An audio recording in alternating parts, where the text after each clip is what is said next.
Bonjour Alain. Hum, Bonjour Domiti. Merci d'être le premier invité de ces astro-rencontres de l'été initiées par l'AFDAF. Donc, l'idée de ces rencontres, c'est de passer une vingtaine de minutes avec un astrologue. Et aujourd'hui, donc, c'est tombé sur vous, Alain Arrigui, en direct de Nice. Est-ce que pour entrer tout de suite dans le vif du sujet, on pourrait faire connaissance avec vous via vos dominantes planétaires? Mes dominantes planétaires. Oula, là, ça va être costaud, là, hein. Alors, mes dominantes planétaires, je suis Lion ascendant Taureau. Mhm. Voilà, Ok. déjà. Ensuite, j'ai une dominante martienne. Mhm.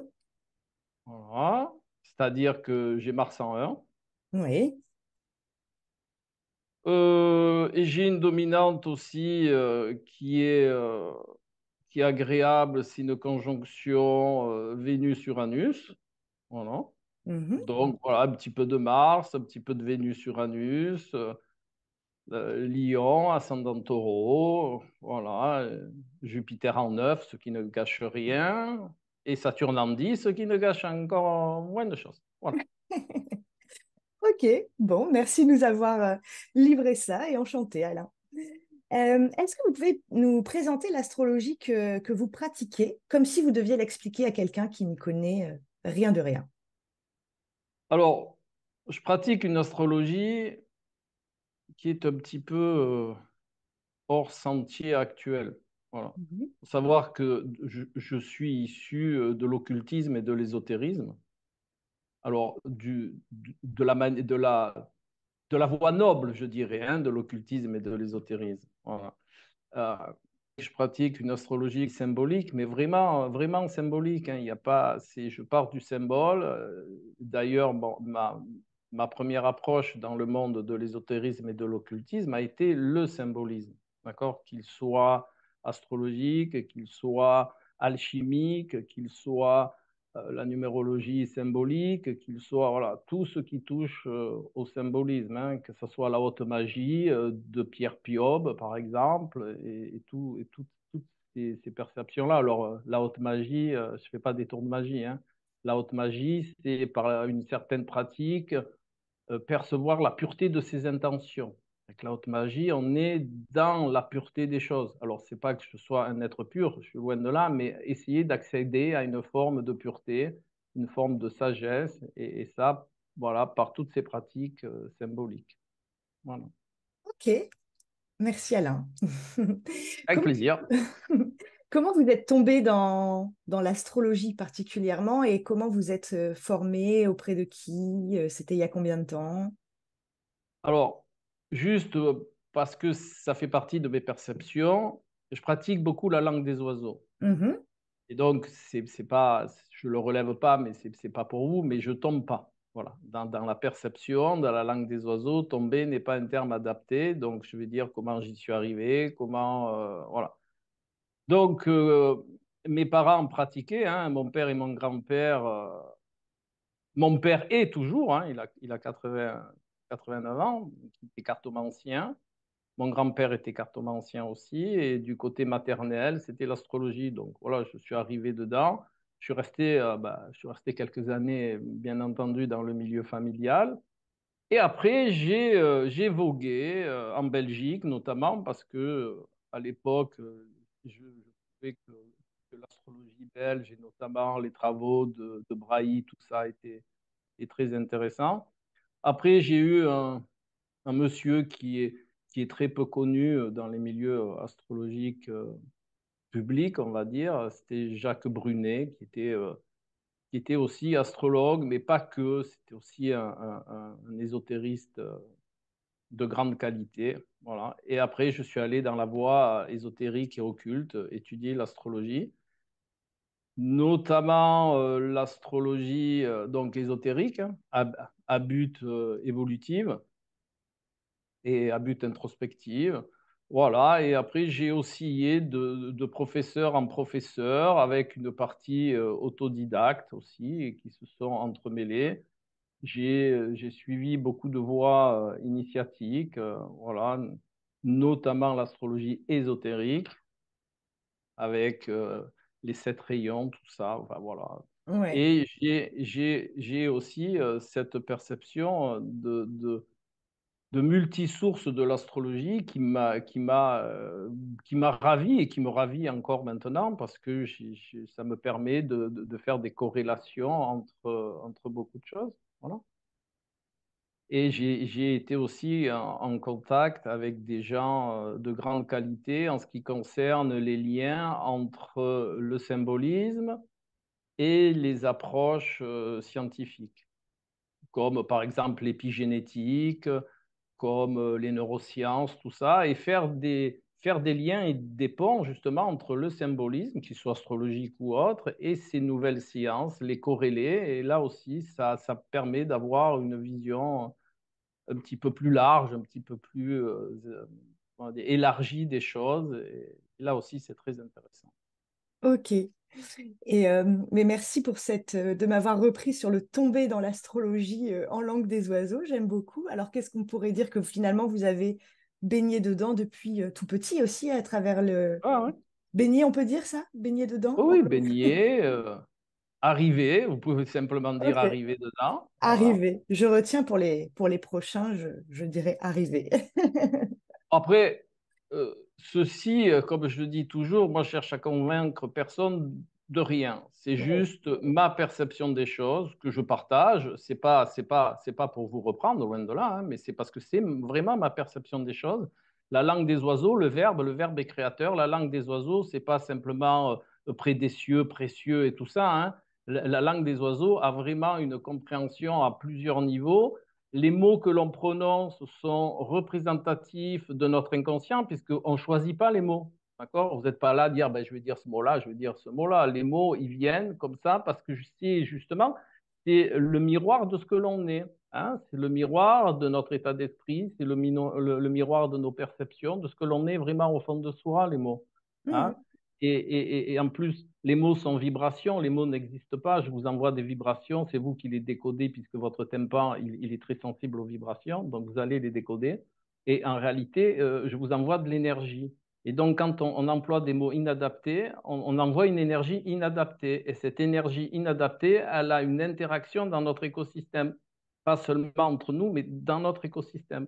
Mhm. C'est ce qui revient à parler quand on parle des égrégores d'énergie, tout ça. Voilà, si vous prenez dans un stade, par exemple, s'il y a beaucoup de gens qui s'énervent, s'il y en a 10 qui ne s'énervent pas, ben, au bout de 10 minutes, ils vont s'énerver quand même parce qu'il y a justement cet égrégore d'énergie qui va se former et tout le monde va être impacté par cet égrégore-là. Ben, c'est dans une moindre mesure, c'est un peu ce qui est proposé quand on a une interaction avec des mots qui ne sont pas très adaptés. Même vous avez dû vivre ça, vous aussi, quand vous employez des mots qui ont une connotation colérique, par exemple, eh bien, en face, vous allez avoir soit une réponse à votre colère, soit vous allez engendrer la colère chez la personne qui est en face, ou l'agression, ou machin, ou à contrario, le bonheur, la joie.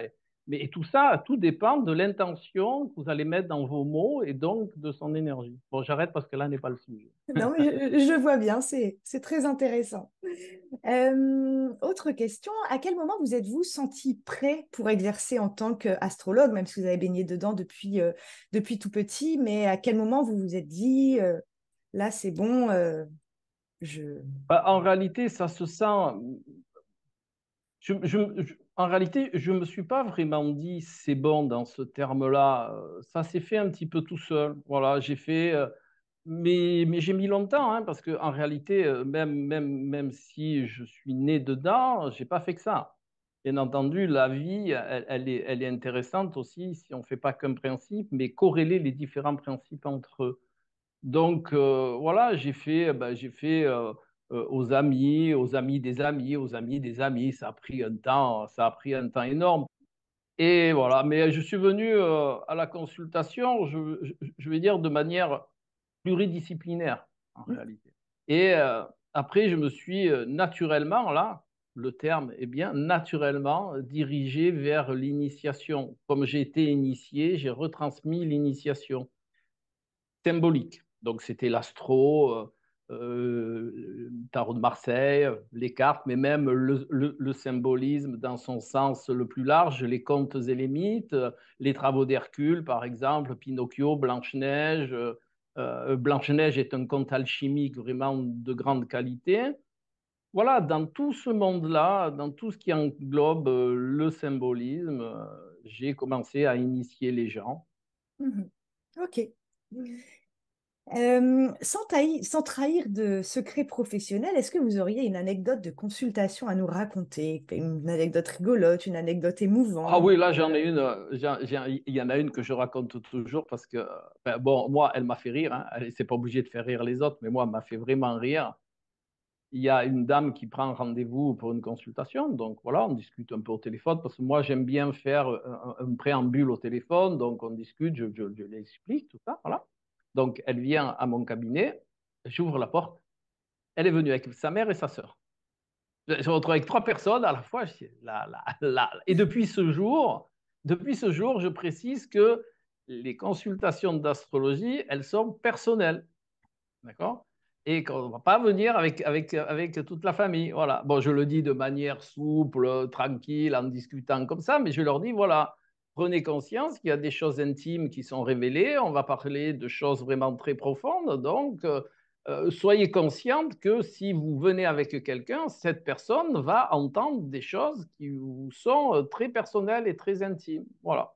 Après, si la personne, elle veut venir avec la tante, la sœur et la cousine, si c'est son désir, je le respecte, hein. Mais je l'aurais informé au préalable qu'il y a des choses qui vont être dites, tout ça, qui lui vont être très personnelles et que peut-être elle n'aura pas envie que toute la famille l'entende. Voilà. Bah oui, Mais bien sûr. j'ai gardé cette anecdote qui m'a fait justement percevoir des choses et que j'ai inclus dans la ce que j'appelle moi la pré-consultation. Voilà. Ouais, c'est pas mal. Autre question, par quel fil vous commencez à tirer un thème? Ah ouais, je suis un petit peu traditionnaliste sur le fait, je fais les différentes dominantes, binaire, ternaire, quaternaire, dominante maison, dominante signe et dominante planète. Voilà, je commence toujours par là. Ok, Ça me donne une trame de fond, une coloration, ce que j'appelle, du thème, et voilà, je commence mon investigation par ces différentes dominantes. ok. Voilà. Et vous avez créé votre propre grille de calcul ou vous vous référez à une... À, Bah, une grille de calcul, non. Non, je suis pas très pour le côté mathématique. 2 points pour ici, si c'est là, 3 points pour ici. Avec l'expérience, on voit le principe. Voilà. Mhm. Moi, ce que j'aime bien faire, c'est un petit peu comme comme les critiques d'art. D'accord? En première instance, je prends le thème et je le mets à une distance bien spécifique où j'ai la perception globale du thème sans être attiré par le détail. Et ça me donne un petit peu comme ça une perspective dont je vois s'il y a beaucoup ici, s'il y a beaucoup là, comment c'est réparti, mais sans être attiré par le détail. Vous savez, c'est ce que font les critiques en peinture. Ils regardent d'abord un tableau un petit peu loin, justement pour ne pas avoir accès aux détails et pour avoir une vue d'ensemble de la peinture. Ben, je fais un petit peu pareil. Je Mhm. regarde le thème un petit peu loin et je me dis, tiens, là, il y a ça, là, il y a quelque chose qui ressort. Voilà. Mhm. Et c'est ce principe-là qui est aussi intéressant, bien entendu, à corréler avec les différentes dominantes. Oui, Voilà. oui. Ok, je Bon, vois. après, il y a le maître d'ascendant, hein, c'est tout ça, bah, tout ce que les astrologues connaissent en réalité, mais Mhm. j'aime bien commencer par cette base qui me donne une coloration. Oui, oui, oui. Ok, merci Alain. Question très pratique, vous utilisez quel logiciel, vous? Bah, j'utilise Aureas. Ah, Aureas. Ok. Réponse simple et efficace. Très bien, je prends. Est-ce que vous auriez un simple conseil à donner aux débutants, par exemple une erreur que vous auriez faite, vous, à vos débuts, et pour donner un conseil aux personnes qui débutent en astrologie en ce moment? un conseil que je vais donner, c'est très basique, hein, mais faites le maximum d'erreurs, justement. Faites toutes les erreurs possibles. Mm, Parce que plus vous allez faire d'erreurs, et plus vous allez acquérir d'expérience. N'ayez aucune crainte de faire des erreurs, mais aucune. voilà, faites, vous trompez, ben, c'est bien. D'accord? L'erreur dans son principe, l'erreur est vraiment formatrice. Voilà. Vous avez des gens, ils sont un petit peu, ah non, je ne fais pas ça parce que. Non, allez-y, lâchez-vous, faites plein de choses. C'est en faisant qu'on avance. Hein. Vous voulez faire de la belle astrologie? N'ayez aucune crainte. Relevez-vous toujours. Vous plantez, ben vous plantez, c'est pas grave.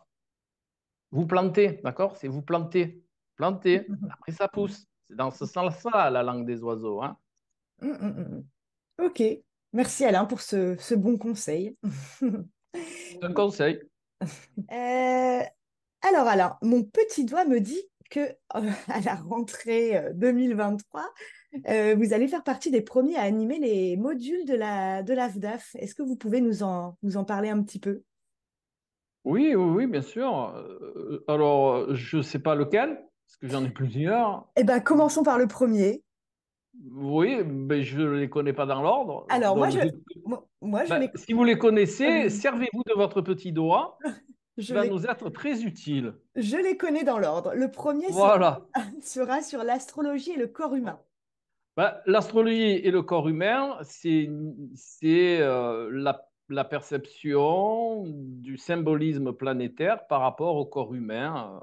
Voilà, donc l'interaction entre le symbolisme planétaire et le corps humain. Donc, à quel signe est corrélé à quelle partie du corps, quelle indication on peut tirer justement de cette perception interprétative de l'astrologie, c'est-à-dire définir les points forts et les points faibles de l'organisme, définir aussi, une fois qu'on a cette perception des points forts et des points faibles, eh bien, on peut faire fructifier le capital santé. Voilà. J'ai rencontré dans ma carrière beaucoup de personnes qui percevaient la santé comme un acquis, comme quelque chose qui est acquis et sur lequel, voilà, c'est acquis, c'est voilà. Alors que non, la santé est un capital qu'il va falloir faire fructifier tout au long de notre existence. Et le principe d'avoir des connaissances, bien entendu, je dis toujours que ce soit en conférence ou à mes consultants, gardez en tête que je ne détiens aucune vérité. Hein. Il faut partir déjà de ce principe-là. Mais que l'astrologie va permettre d'amener des informations et des connaissances qui vont permettre au consultant de faire fructifier son capital santé. Vous savez, il y a toujours une belle image, c'est que les gens pensent plus à faire fructifier leur capital bancaire que leur capital santé, parce qu'ils ont conscience qu'à la banque, c'est un capital et que la santé n'est pas vraiment un capital. Hein? Vous parlez, ben, ben, tiens, vous êtes comment je vais dire, une belle interlocutrice, je pense que vous validerez que les gens ont plus la faculté de percevoir leur capital à la banque que leur propre capital santé. Voilà. Ils sont plus intéressés par cette perception-là. Eh bien, la santé est aussi à faire fructifier et donc l'astrologie, par cette perception-là, va permettre non seulement de mettre en place les bonnes attitudes par rapport à son thème, hein, je vais prendre mon cas comme ça met personne, ça met personne d'autres en avant. J'ai une dominante martienne, donc je suis, et ça s'est avéré réel, hein, j'ai une facilité à, à avoir des problématiques aiguës, déjà. D'accord? J'ai aussi une facilité à avoir des cicatrices. Et je peux le prouver, hein, j'en ai, voilà, j'ai partout, hein, j'en ai là dans les genoux, dans les pieds, voilà. J'en ai quelques-unes qui se trimballent ici aussi. Martien égale cicatrice, hein, voilà. Mais pourquoi? Parce que le martien, il prend des risques. Donc, j'ai été un sportif de haut niveau très jeune. Qui dit sportif de haut niveau très jeune, en plus dans le judo, donc ça fait parfois des cicatrices. Voilà. Mais pas que. Après, je suis passé vélo, natation, machin. Et c'est bizarre, ça fait des cicatrices aussi. Et pas chez tout le monde. Chez le martien, plus facilement, on va dire. Voilà. Donc, c'est un petit exemple, mais ça permet surtout d'anticiper. savez que les plus grands sages et les plus grands, on va dire, ésotéristes, parce qu'à la base, ce sont des ésotéristes, eh bien, ils définissaient toujours que l'anticipation est la meilleure des choses. Quand on peut anticiper, ça évite pas mal de problèmes. Et c'est une voie aussi, ce que j'appelle moi, une voie de perception qui amène à la sagesse. C'est justement de percevoir cette connotation de l'anticipation par rapport à ce que l'on est. Et on arrive là tout simplement à la connaissance de soi qui va permettre d'anticiper les choses. Voilà. Et donc, quand on les anticipe, on a une grande possibilité de les atténuer ou de les augmenter aussi, hein, bien entendu. Dans d'autres domaines, quand on peut anticiper, ben, on peut augmenter ses probabilités. Voilà. Et donc, ce module, il va être dans cette perception-là. C'est j'ai quelque chose à la base que je détiens et que je vais faire fructifier.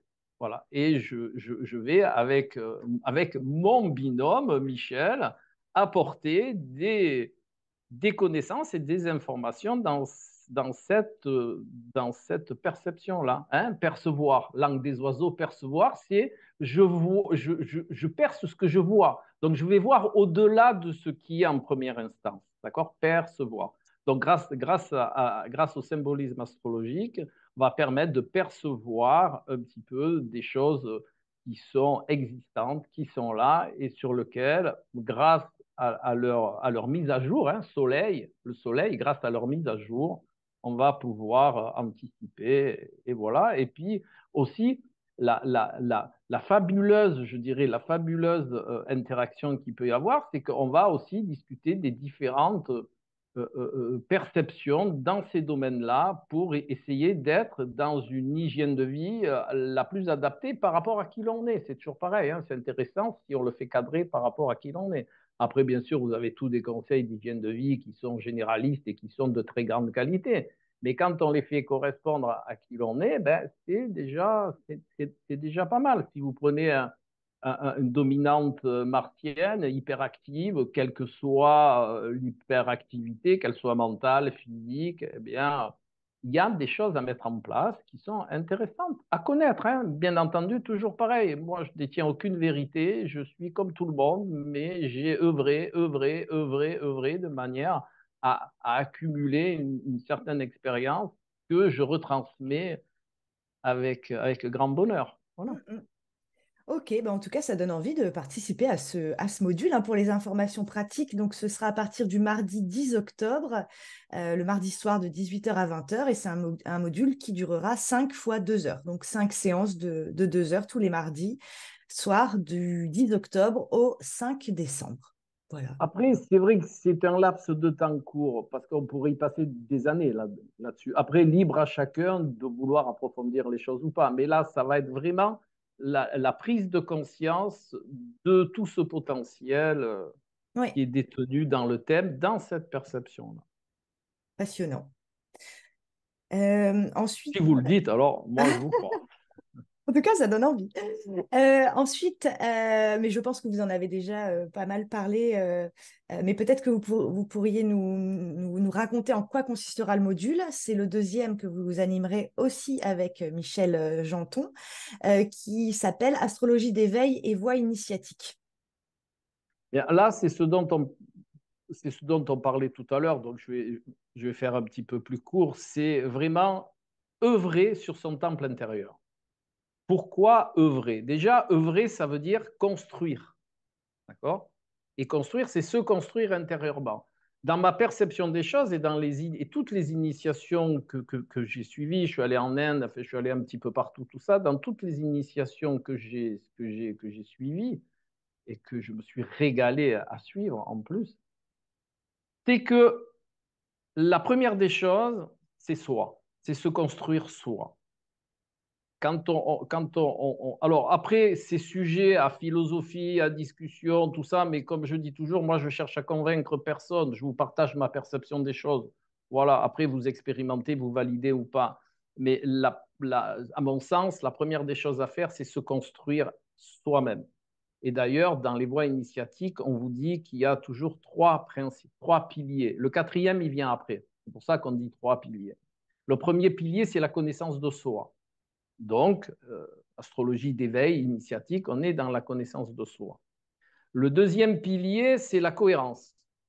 La cohérence, c'est cette faculté qui va vous permettre d'être centré sur vous-même. Je pense quelque chose et je le fais. Si j'ai envie d'un millefeuille, je ne vais pas aller acheter une tarte aux fraises. D'accord? Sans ça, il va y avoir frustration. Donc la cohérence, c'est essayer d'être le maximum. On n'est jamais à 100% cohérent, mais essayer justement d'aller dans cette voie-là. Hein.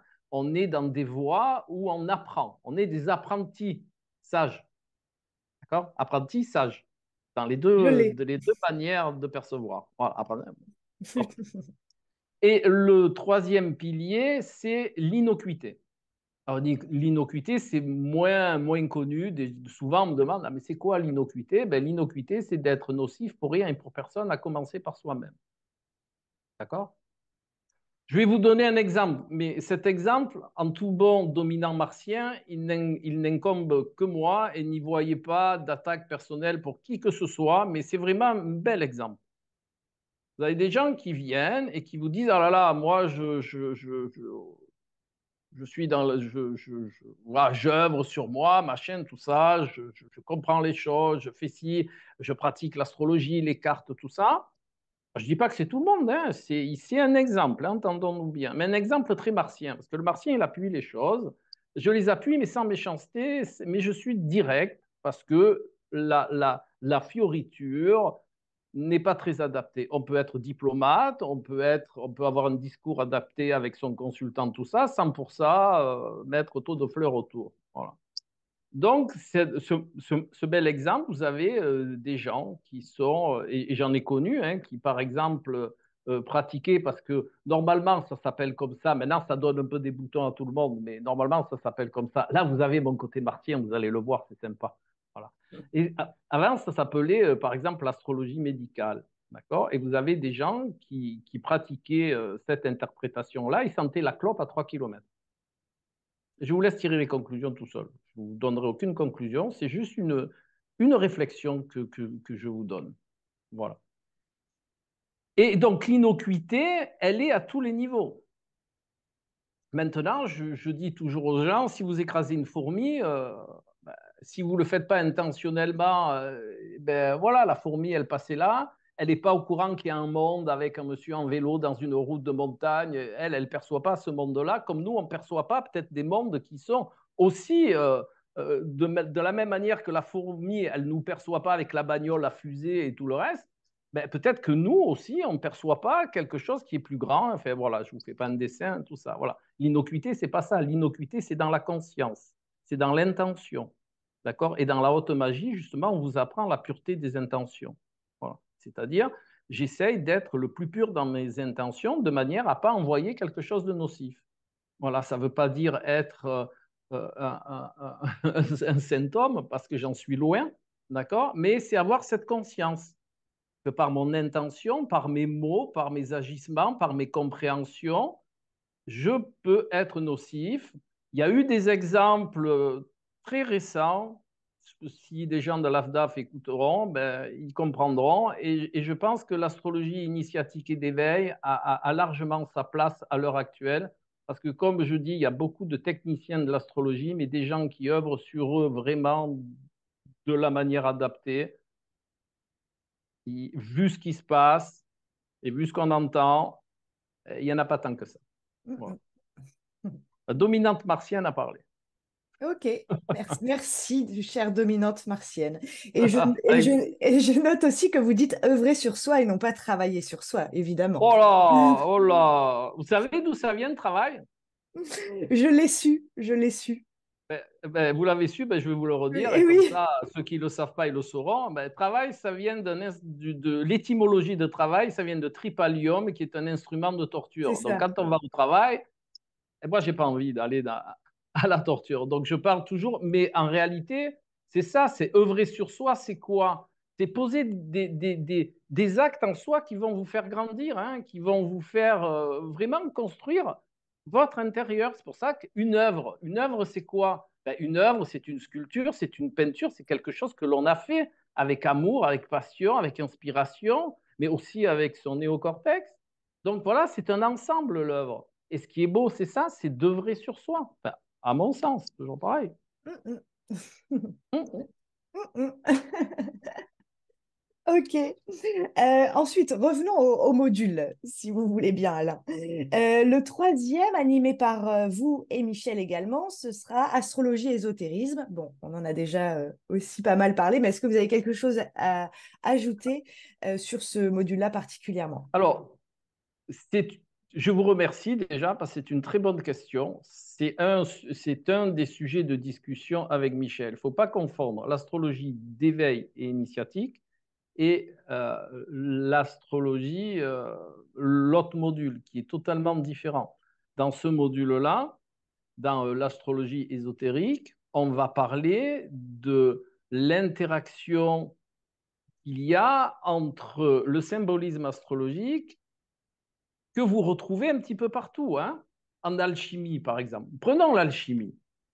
Alors, vous allez me dire, c'est quoi l'alchimie déjà? Donc, on va parler, bien entendu, de la quintessence. Je vais pas vous faire je vais pas vous faire une initiation à l'alchimie, mais on va vous informer vraiment sur cette belle multiplicité symbolique. En alchimie, on parle de quoi? Il y a trois œuvres.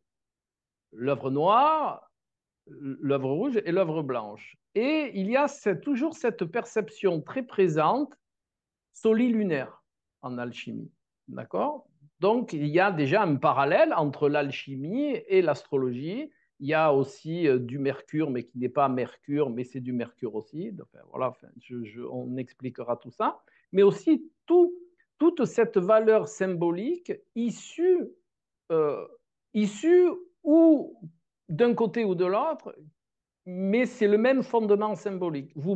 Par exemple, vous prenez le tarot de Marseille, vous avez une carte qui s'appelle le Soleil et vous avez une carte qui s'appelle la Lune. D'accord? Voilà. Mais je les avais sous la main, donc je vous les montre. Voilà, Soleil, Lune. Vous avez, dans tous les oracles, vous avez toujours du Soleil et de la Lune, mais Moi aussi, aussi, je l'ai sous vous, je l'ai sous la main. ah, bah alors, celui-là, il est beau. Alors. Il est plus joli, celui-là, d'ailleurs. Parce qu'en plus, il est entouré de roses. Voilà.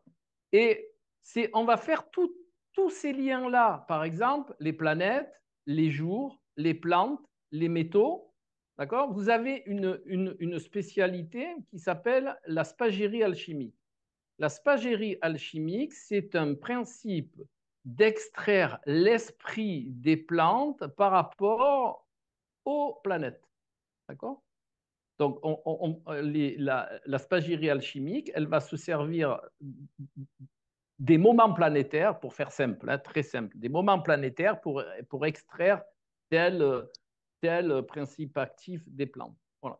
Mais vous en avez comme ça, vous en avez une grande cohorte, je dirais, d'interactions comme ça, hein, qui sont hyper intéressantes. Et je trouve que c'est dommage que en astrologie, on les perçoive pas. Enfin, très peu les perçoivent. Voilà. Et donc, il y a une interaction, mais qui en même temps, les uns vont faire comprendre aux autres et les autres vont faire comprendre aux uns. Voilà. Et c'est toutes ces interactions-là, donc on va voir un nombre de symboles énorme et un nombre d'outils encore plus grand. Ouais, ouais. Ok. Bon, en tout cas, tout ça, ça donne envie de s'inscrire à tous vos modules, Alain. Il y en a encore d'autres, mais ceux-là, on en parlera peut-être plus tard parce qu'ils seront pour 2024. Il y a un module réservé spécialement aux astrologues qui s'appelle Pratique de la consultation astrologie. Ça, Voilà, ça c'est très intéressant. Mais celui-là aussi, il est bientôt, celui-là. Il est cette année, non? Celui-là, ah oui, tout à fait, c'est parce qu'il est long. Il commence en octobre et il finit en mars 2024. J'avais retenu le 20. Oui, tout à fait, vous avez raison. Voilà. Et celui-là, il se fera avec Véronique Sorrentino, qui est Oui. une personne, à mon sens, de très grande qualité, très humaine. Et c'est vraiment cette perception, qu'est-ce qu'on va mettre, quels sont les prérequis, on va dire, hein, l'installation, la déontologie, les différentes perspectives fiscales, voilà, c'est vraiment tout ce qui est important dans la consultation et dans l'installation, on va dire, hein. Le faire chez soi, dans sa salle à manger, avoir un cabinet, en première instance, qu'est-ce qui vaut mieux? Mm. Ouais. Voilà, il faut savoir que quand on pratique dans sa salle à manger, ça peut être très bien, mais il faut quand même un certain agencement parce que les gens ben, pénètrent chez vous hein, quand même. Donc, il y a une notion d'intimité. Voilà, il y a toute une gestion qui est intéressante à connaître. Les statuts fiscaux en France, alors là aussi, c'est un vaste domaine. Et puis, la déontologie hein, qui prime, la déontologie, c'est qu'est-ce qu'il est alors, je vais le dire comme j'aime pas trop le terme, mais je vais essayer d'en trouver un autre. Qu'est-ce qu'il est de bonne loi de mettre en place quand on ouvre un cabinet d'astrologie qui soit dans un cabinet extérieur à son domicile ou à son domicile, voilà. Quelle est vraiment cette notion? Alors moi j'aime bien ces termes-là parce que c'est ceux que j'affectionne, donc je ne peux pas vous dire d'autres mots en réalité. Quelle est la belle énergie que l'on va mettre en place et quelle est la bienveillance que l'on va mettre en place pour être vraiment toujours dans une belle énergie et de donner le plus beau de soi-même et le plus beau de l'outil dont on se sert. Voilà. Mm, mm. Alors, il ne faut pas croire, c'est pas facile. Hein. C'est parce qu'il y a beaucoup de choses à laquelle on ne pense pas et qui sont très importantes. Je vais juste vous en donner une très courte. Voilà, parce que je sais que le temps est compté. Bon, Chronos est par là, certainement, il surveille. C'est la prise de pouvoir. Quand on est à la place de l'astrologue, alors c'est pas.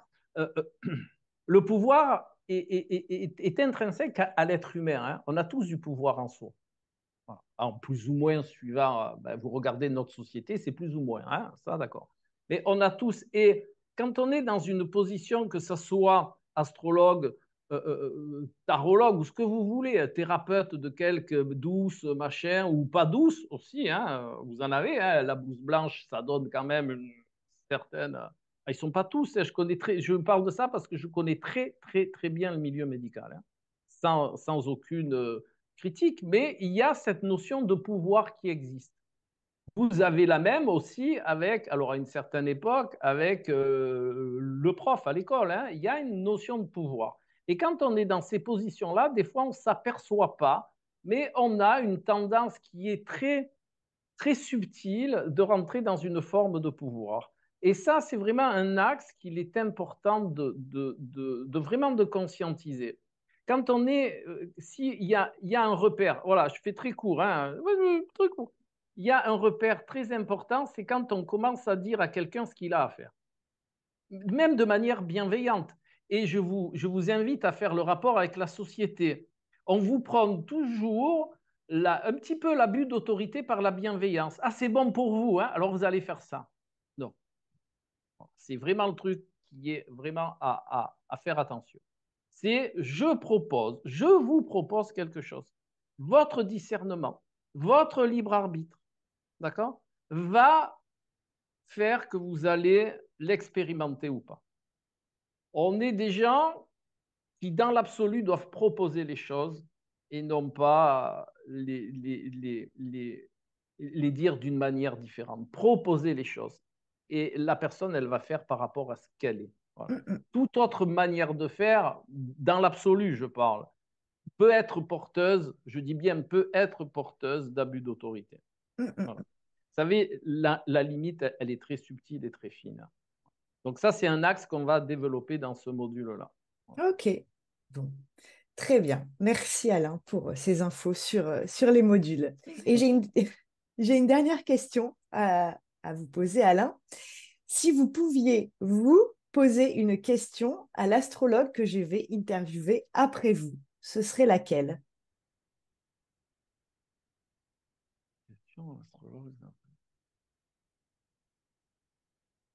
Ben, une question. Oui, et je la poserai Ah, de votre part. une question de ma part. Oui. Euh, quel message on pourrait faire passer pour que l'astrologie retrouve ses lettres de noblesse? Voilà. Je note cette question et je la poserai de votre part. Et est-ce que vous avez envie d'y répondre à cette question? Bah, je vous ai répondu dans tout ce que je vous ai dit en réalité. C'est vrai. Mais en une phrase. En une phrase,